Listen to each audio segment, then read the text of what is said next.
Pagi-pagi udah lihat di wastafel, tiba-tiba tutup panci pecah kayak gini dong.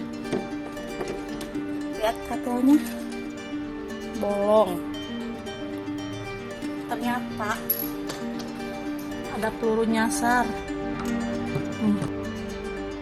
Peristiwa peluru nyasar ke rumah warga di Bandung viral di media sosial. Disebutkan di Instagram @seputarbandung, peluru tersebut bersarang di dapur. Dikutip dari keterangan foto, Senin, tanggal 20 September tahun 2021, peluru nyasar itu terjadi pada Minggu, tanggal 19 September tahun 2021, dini hari. Awalnya penghuni rumah Jalan Cinta Asih, Kelurahan Cibangkong, Bandung itu tidak menduga peluru melainkan tikus.